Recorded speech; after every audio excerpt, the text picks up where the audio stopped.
Hey, Scott from MyGrowthRings.com here once again is in my garage shop, and welcome back to our midweek follow-up to the weekend video I call the Stumped Q&A. This weekend we tried this Carter blade stabilizer that you see back here that is supposed to make it possible to do really fine scroll work on a bandsaw. And there were a ton of comments. Most of them are my own fault, so let's just get to those and answer some questions. Really great comments and questions. I gotta tell you, I said it before, I'll say it again, I have the best viewers and the best commenters. If you guys aren't reading the comments, I encourage you to go back to the video from the weekend and check them out. They're wonderful. This isn't all of them. First comment for you though, don't get ripped off. There's a guy or gal selling this 9-inch long, 5/32 hex wrench. It's T-handle. They're selling it on eBay for basically 18 bucks with shipping. You can buy this on Amazon for less than $5. And with Amazon Prime, it's free shipping. So you could have 3 of those in your shop and have $3 left over to go to McDonald's. Don't get ripped off. To the questions and comments. Both John and Frankenberry wondered about the use of cool blocks beneath the table with this setup. So the way that this blade stabilizer is used, and it's different than the Carter blade guides that we used in a previous week's video. This is used by replacing your upper guide blocks, your upper thrust bearing, and below the table you completely back off the thrust bearing and the guide blocks. In some cases you remove them. And so the question about using guide blocks or cool blocks below shouldn't be necessary. Now, would it improve it? Maybe, especially with a very narrow blade, it would keep it from twisting so much. But that's kind of the idea behind this thing, is it allows it to make even tighter turns, kind of like a scroll saw might do, because it allows the blade to flex without being under any restraint from lower guide blocks. The problem is, the Shopsmith Bandsaw is a different animal. We talked about that in the video, and I fully believe that the challenges that I faced with this setup have to do with the way the Shopsmith Bandsaw is constructed. So, could you use soft blocks below? Could, but that's not the way this is designed to be used. Frankenberry also summarized some thoughts that were shared by Robert and by Albert and others about the speed at which I was cutting. I was cutting very fast. I was trying to mimic the Alex Snodgrass presentation. Alex uses this device. He works for Carter. He does a very fast demo, and I broke a blade doing that. I pulled another blade off the saw, which again I believe is because of the Shopsmith configuration. But Jeff Madre summarized it best when he said, I was impressed how fast the blade was cutting right up until it broke. Very well said. Yes, I was going very fast. Mike pointed out that with the Carter guides, you won't wear out cool blocks. Okay, let's talk about cool blocks for a minute. And we will do more videos on the bandsaw experimenting with more things. These are cool blocks. These are guide blocks that replace the standard steel blocks on a bandsaw, and these are made of a composite that includes graphite. And these are designed to basically pinch the blade. Usually you want to leave a little bit of a space, a playing card, a dollar bill, a piece of tape, that much space between the guide blocks and your blade. You're not looking for friction, you're just looking for guidance. Well, with these, you can actually sandwich the blade. And with your really narrow blades, your 3/16, your 1/8-inch blades, you can position the blade in the middle of the guide block, and it gives you the maximum amount of control. But they do wear out fairly quickly if you use them in that way. So we'll demonstrate that. I do like cool blocks, not for every application, but for those small blades, it works really well. So G mentioned that the high cost of the Carter upgrades, but he was way off in his estimate. He was estimating that they were $300 to $450. No, not even close. For the Shopsmith Bandsaw, the Carter ball bearing guides are about $130, And this stabilizer's only, was it $80 maybe? Something like that. So, you know, it might be worth experimenting. I would say, if I can cut to the bottom line with this, if you own a different style of bandsaw, you'd probably like it. Let's see, Dana pointed out that the cool blocks are really easy to reface. Yes, they are easy to reface, but as Robert points out, his experience with cool blocks is they wear very fast, especially with narrow blades. So yes, they're easy to reface, so easy, your blade will reface them. So you just have to be used to kissing those against a belt sander or a sanding disc to true them up. It's not a big deal, and they're not very expensive.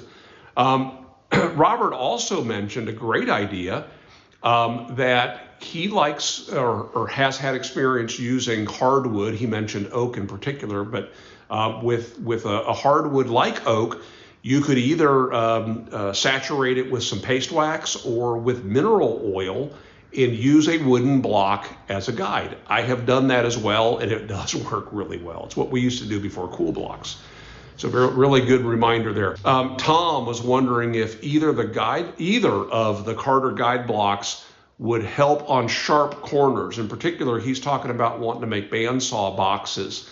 All right, so that's a tough question. My experience over here on the Shopsmith Bandsaw and tight corners is with the stabilizer. That was a problem using it the way that they designed it to be used.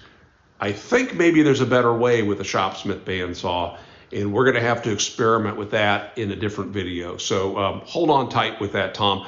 The ball bearing guides, though, did work really well. So if a blade is, let's say, 1/4 of an inch or larger, and that will do the job you're looking to do, then go ahead and get those ball bearing guides. But for normal tight corners, I don't know that you can beat the cool blocks personally.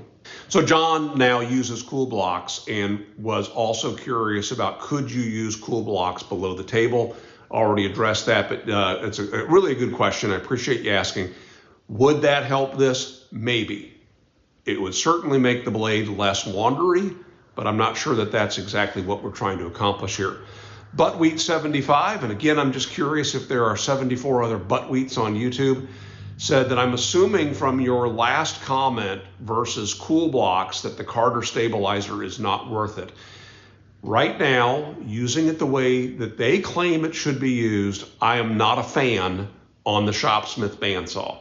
That said, Stu uses a similar device from Carter, a stabilizer, on his Delta clone and has had none of the problems I encountered.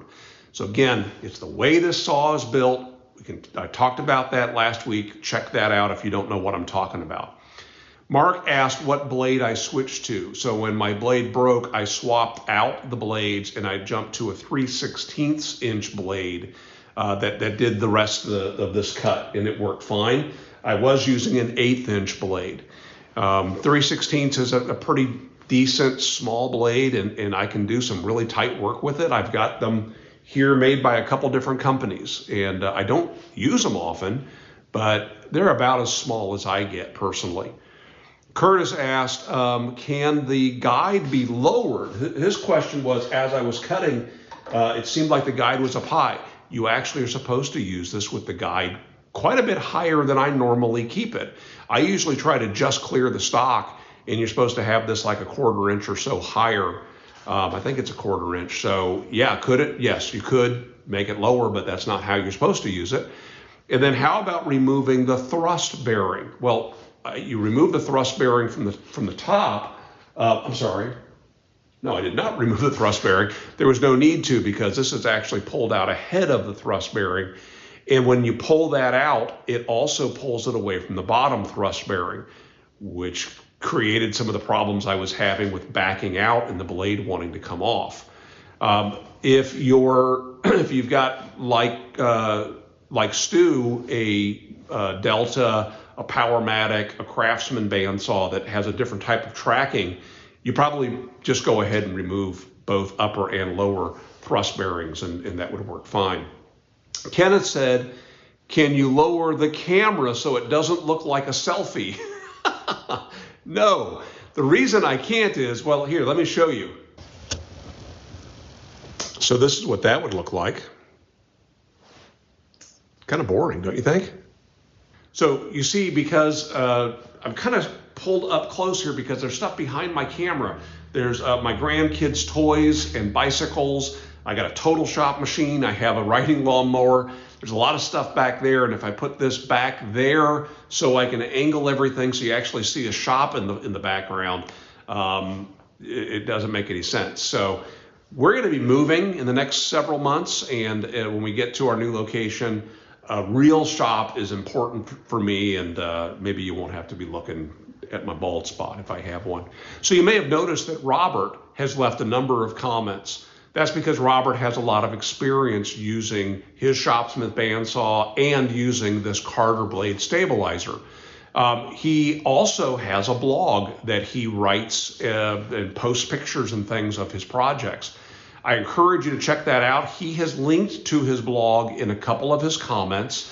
And some of the comments that he had were, he no longer bothers to add that spring tension that Carter recommends on other non-Shopsmith bandsaws. He found that it didn't hurt anything, it didn't help anything, but one of the things I observed is, again, the blade wanted to come off because that stabilizer is kind of working counter to the auto tracking mechanism. Also, he did experience the blade coming off of the wheel as he backed out of a cut because narrow blades leave a fair amount of sawdust in the kerf, and that makes it difficult to pull the blade back out. Yes, I did back out of the cut, and several people commented, you shouldn't try to back out of the cut. Again, I was following Mr. Snodgrass's demo. Without this, with cool blocks installed, I back out of cuts all the time. I don't have a problem backing out of a cut. It was, in my opinion, 100% introduced by that spring tension fighting the auto track. Gathering Splinters asked, was there any damage to the lower guides because of the blade movement? It didn't appear to him that I was able to pull everything completely away. No, not at all. No, there was no touching. It's far enough forward that it's not touching the lower thrust bearing, and the guide blocks are pulled far enough away that it didn't touch them. Now, if the blade had moved so far that it engaged the sides of this insert slot, then it might have had a chance of catching the guide blocks, but it didn't even move that far. And that's, that gap is about 1/8 inch on either side of the blade. So no problems there at all. So let's talk about what's ahead. I have purchased a couple different blades from a few other manufacturers. I purchased the cool blocks. I don't know where my cool blocks went, so I just went ahead and got some new ones. I have been purchasing zero clearance inserts from a number of people that are 3D printing them. They're for the older cast iron bandsaw table, and I happen to have a couple of those saws. So we're in a future video going to play around with those and see which one of those is the best deal. There are some that sell a 3-pack for the same price that others go for a single one. I don't have an opinion yet, but we're going to experiment and learn about those. Also give some advice on the narrow blades as I use them. I'm a big fan of the Timberwolf blades. I've never had a problem with them. I don't care for the standard Shopsmith blades. I don't care for the standard off-the-shelf Bosch blades, but no bad experience ever with a Timberwolf blade.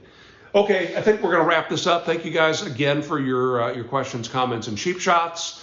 I hope this was worth your time, and I'll see you this weekend with something brand new. Make it a great week.